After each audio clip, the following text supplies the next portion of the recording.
Today, the President of the United States was accused of rape again. The President's new accuser, the columnist and author E. Jean Carroll, is our first guest tonight. The first person to accuse Donald Trump of rape was his first wife, Ivana Trump. Harry Hurt III's book, Lost Tycoon, reports that Ivana Trump gave an under oath deposition in her divorce case with Donald Trump in which she described her husband assaulting her and pulling out her hair because he was outraged at how her plastic surgeon's work on his own hair had turned out. In this account, Donald Trump finishes the violent attack against his wife with rape. Harry Hurt quotes Ivana Trump telling her closest confidants at the time, "He raped me." Ivana Trump then retracted her under oath testimony after she reached a financial settlement with Donald Trump in the divorce case. And then Donald Trump's lawyers got the publisher of Harry Hurt's book to include this note in the book. Statement of Ivana Trump. During a deposition given by me in connection with my matrimonial case, I stated that my husband had raped me. I wish to say that on one occasion during 1989, Mr. Trump and I had marital relations in which he behaved very differently toward me than he had during our marriage. As a woman, I felt violated, as the love and tenderness which he normally exhibited toward me was absent. I referred to this as rape, but I do not want my words to be interpreted in a literal or criminal sense. Donald Trump's new rape accuser tells a story from roughly the same period in Donald Trump's life that is eerily similar to the rape Ivana Trump described in that under oath deposition. In her first-person account that appears as an excerpt of her new book in New York Magazine, E. Jean Carroll writes, "Like many women who are attacked, when I had the most to say, I said the least." Now, 24 years later, E. Jean Carroll is telling the story of the day Donald Trump attacked her. It should be noted that President Trump has issued a statement today, a written statement, denying that he raped E. Jean Carroll. The president said it never happened. The president also said, "I've never met this person in my life." Now here is a picture of Donald Trump in one meeting with E. Jean Carroll. And so the president's defense, as stated, is easily proven false with one photograph, a photograph that now appears in New York Magazine and ironically includes the president's first rape accuser, Ivana Trump, as well as his newest rape accuser, E. Jean Carroll. The other man in the photograph is E. Jean Carroll's then husband, John Johnson, who many of you will recognize as a former ABC News anchor. E. Jean Carroll says that her feelings about revealing what Donald Trump did to her began to change when the New York Times began its series of Pulitzer Prize-winning reports on powerful men abusing and raping women, beginning with Harvey Weinstein. Megan Twohey, who won a Pulitzer Prize for the New York Times for that reporting, tweeted this today about E. Jean Carroll's accusation. "This is the most serious allegation of sexual violence against Trump ever made, aside from the marital rape claim that Ivana later walked back." Before there was an MSNBC, in this very spot on your list of cable channels, there was a network owned by NBC called America's Talking, and E. Jean Carroll was that network's biggest star. Her show was called Ask E. Jean. She gave the audience all sorts of advice on that show, especially relationship advice. She was a frequent guest on the Today Show in those years. E. Jean Carroll is now our longest-running advice columnist in America, but she needed advice herself after what Donald Trump did to her, and so she told two of her close friends about it. New York Magazine has confirmed that those two friends spoke to her about it at the time. NBC News has been able to confirm one of those friends speaking to her and giving her advice at the time. Here is her description of what her friends told her. The first, a journalist, magazine writer, correspondent on the TV morning shows, author of many books, etc., begged me to go to the police. "He raped you," she kept repeating when I called her. "He raped you. Go to the police. I'll go with you. We'll go together." My second friend is also a journalist, a New York anchorwoman. She grew very quiet when I told her. Then she grasped both my hands in her own and said, "Tell no one. Forget it. He has 200 lawyers. He'll bury you." Now, I urge you all to read every word of E. Jean Carroll's account of what happened to her in New York Magazine. All of the context is there. You will better understand her reaction to what happened to her if you know what happened to her at camp when she was 12 years old and in college on a first date. And you will understand the full context of passages like this. Many women my age just get on with it. It is how we handle things. Chin up, stop griping. We do not cast ourselves as victims because we do not see ourselves as victims.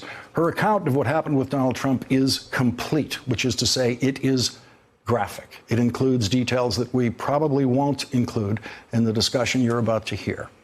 The story begins at Bergdorf Goodman, the high-end department store across the street from Trump Tower, where E. Jean Carroll ran into Donald Trump when she was leaving the store and he was entering the store. His first words were, "Hey, you're that advice lady." Joining our discussion now is E. Jean Carroll. Thank you very, very much for being here tonight. That was a ravishing introduction. Thank you very much. Let me just say that, just as a writer, because we've known each other a long time as writers, the writing in both New York Magazine and in your new book is just riveting, and it's odd to use the word beautiful when you're talking about tragedy, but prose in and of itself is often a work of art, and it is in this. But it's also journalistically very powerful, very precise, very careful, and you describe things that way when you describe what happened when Donald Trump walked into Bergdorf. He asked you, as the advice lady, for advice on buying a gift for what he identified simply as a girl. And then what happened? Well, I said, we were standing right near the handbags, so I pointed to the handbags. And of course, the idea of a handbag, he put, you know the expression he makes where both of his lips rise up? Like balancing a spoon. So the handbag idea was not going to fly. So I said, hats. Every woman loves a hat because the hats were displayed right next to the handbag. So we stroll over to the hats, and he's, you know, he greets the people like he is, you know, the king of Siam. It was fabulous to see him. And he goes right straight for a fur number. And I thought, well, I said out loud, a woman doesn't want to wear a dead animal on her head. And so he, you know, he's holding it in his hands.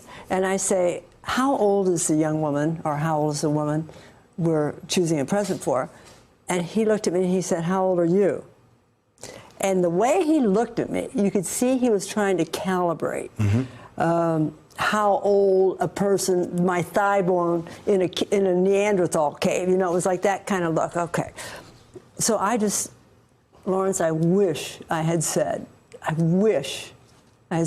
I'll tell you my age if you show me your tax returns. Yeah, it would have been helpful now. Well, how would So eventually he says, let's go look at the lingerie, and he gets you to the lingerie department. Lingerie. He knows where that is, so he gets you right up there. Yeah. He may have shouted underwear. Yeah. Okay, so up the escalators we go. And at this point, in Bergdorf Goodman's, which is the greatest department store on the face, it's cozy, it's posh, they take care of their customers beautifully, and we're going up. The store is not very crowded. It is like 6:37 in the evening, and we walk down to the lingerie department. There is nobody there.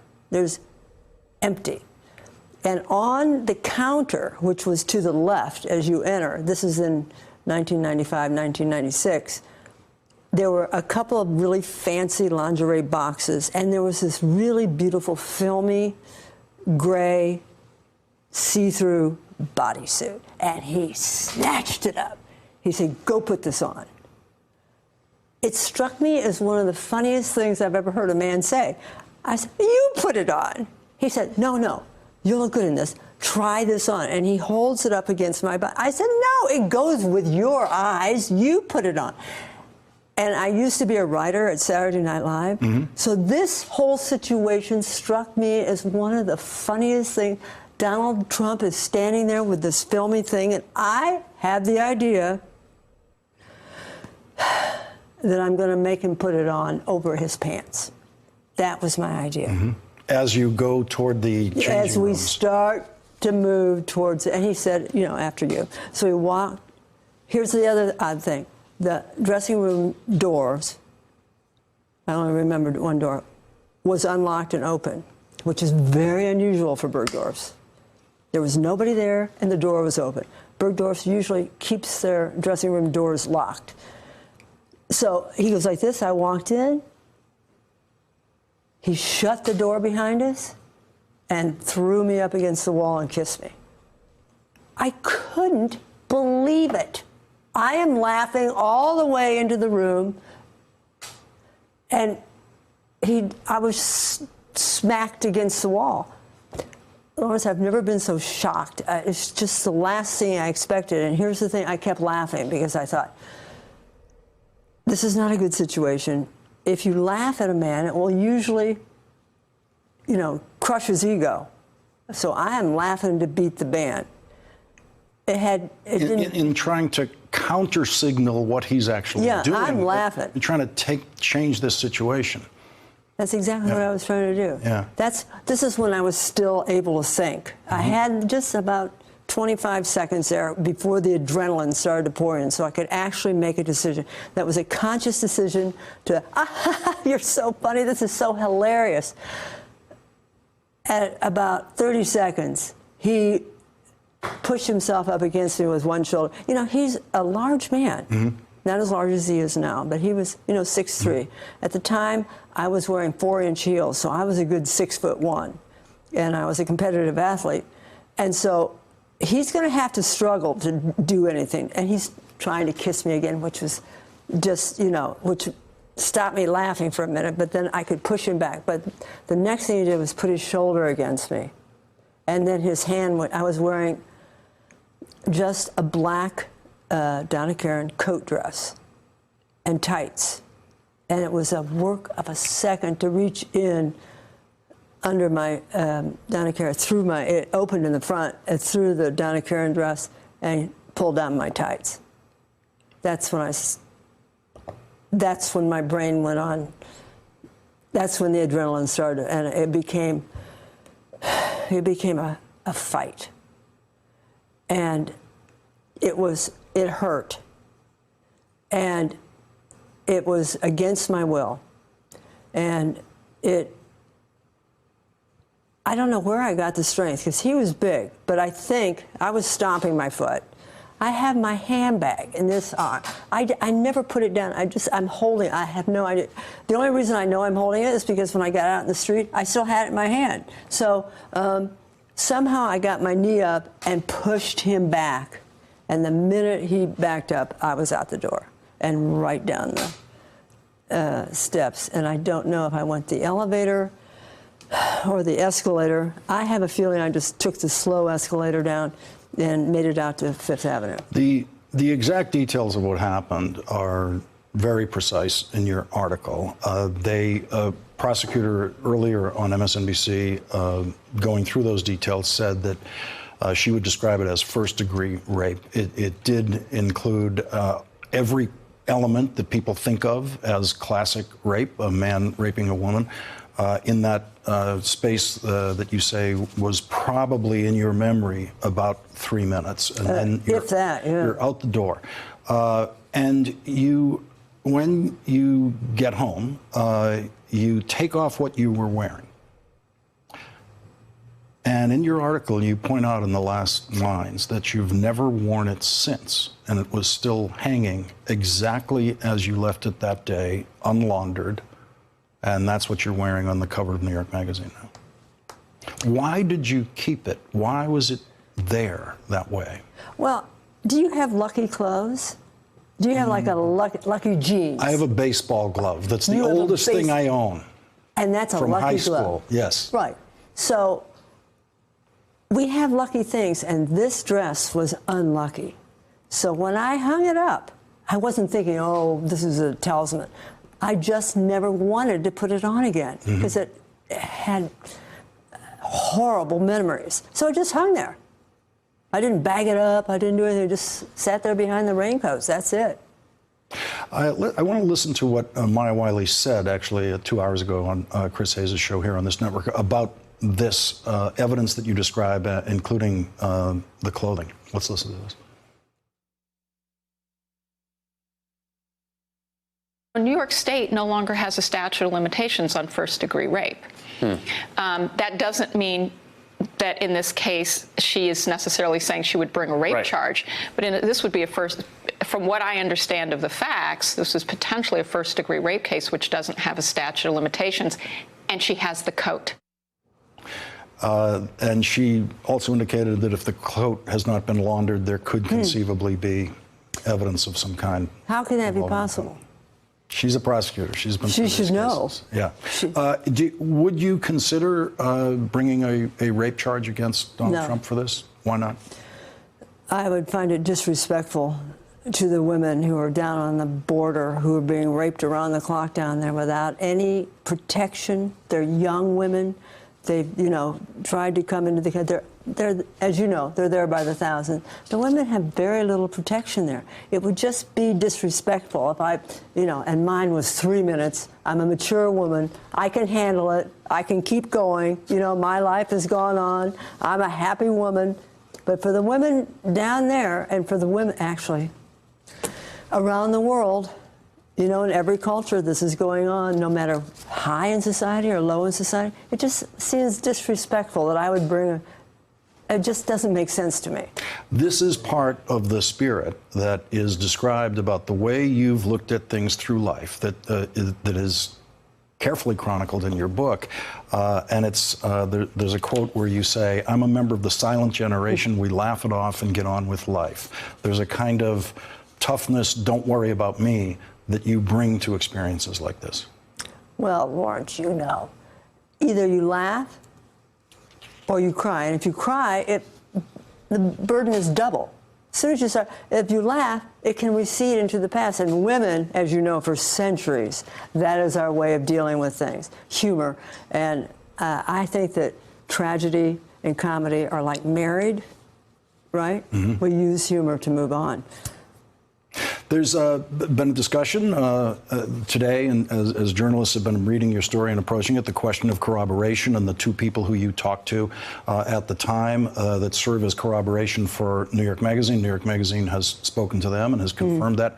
I want to offer one more piece of corroboration of what you're talking about, and this is from the other person who was there when it happened. Let's listen to Donald Trump. I'm automatically attracted to beautiful. I just start kissing them. It's like a magnet. You just kiss. I don't even wait. And when you're a star, they let you do it. You can do anything. Whatever you want. Grab them by the. What did you feel the first time you heard that? I was astounded. I was absolutely astounded. I couldn't believe it. And I still can't. When that tape came on, it's just astounding to me. Isn't it to you? It was exactly what you describe him doing to you, exactly as the first move. Yeah. Yeah.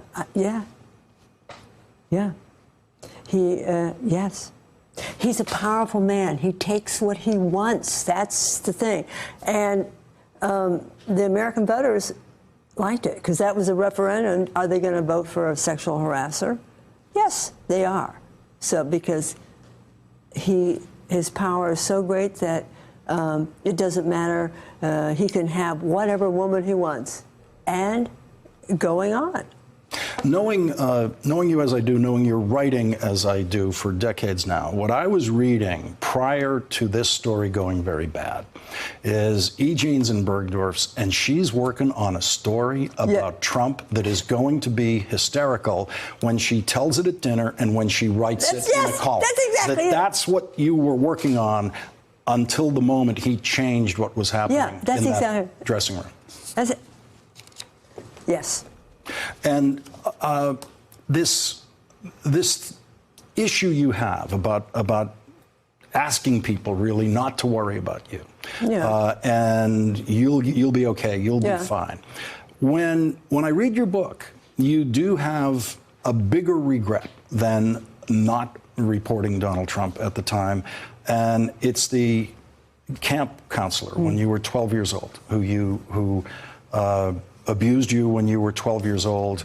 And in the book about that, when you talk about that, you say It's Cam who, when he dies at the age of 72, and the story starts going around that he was suddenly dismissed from coaching, causes me the most pain. I could have spoken up, maybe not when I was 12, but when I was 25. He died when I was 34.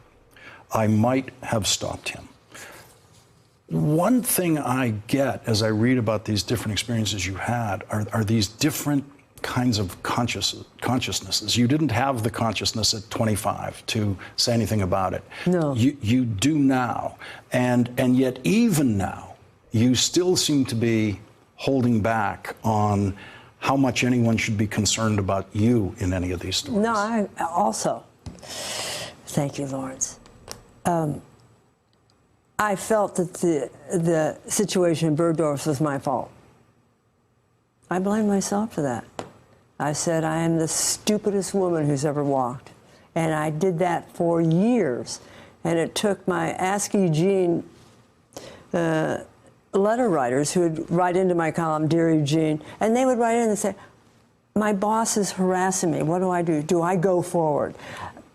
Dear Eugene, my husband, if I don't serve him the meal he wants, he gets mad at me. And I would say over and over, it's not your fault. It's not your fault. You're not stupid. You're doing right. It's, you know, I was just saying this to all these women for all these years, and I never came forward and said, I understand. And I still can't kick that feeling that it was my fault. I can't.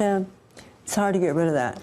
In the president's denial today, in which he denied ever meeting you, we showed that that's false. He certainly knew your then husband, John Johnson. And he also says that you're telling this story just to sell books. What, a woman is not allowed to take a pen and put it to a piece of paper? It's my normal, this is how I do it. You know, what's so strange is, Lawrence, have you noticed that big, powerful men who come on TV shows are not asked, did you write this book to sell copies? No, it's never. It's asked a poor elderly woman like me who, wrote a book. Oh, it's not a crime. And, no. It's my normal way of living. I write what happened to me and, put it in a book.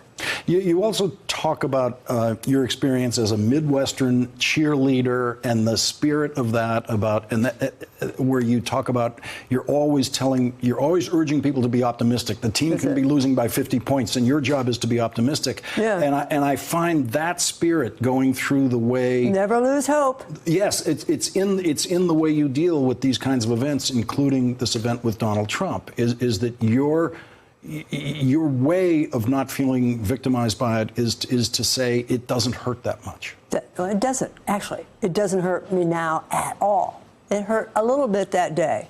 But I very quickly, I think I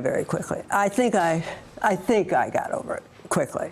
Because my whole thing is put it behind you and go enjoy life, right?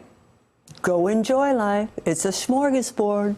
Live an adventurous life. Don't lock yourself in the house. Let's go, Gene. Get up. Don't be a nitwit. Let's go, I think when readers do get to the last few lines of your account in New York Magazine, I think they're going to see something that you might not even see in your story about just how much of this you've left behind. That outfit is still hanging in that place. E. Jean Carroll, thank you very much for joining us tonight. Thank you for having me on. Really appreciate you sharing this very difficult story with us. Really appreciate it. And the book, which is coming out next month, is called What Do We Need Men For? A Modest Proposal by E. Jean Carroll. Remember, she is a comedy writer. That's how she has made her living most of the time.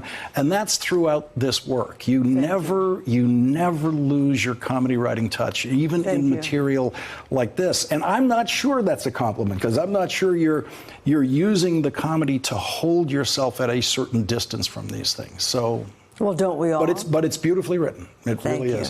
Thank you very much. Really appreciate you being here. Thanks for checking out our YouTube channel. Subscribe by clicking on the button below for more from The Last Word and the rest of MSNBC.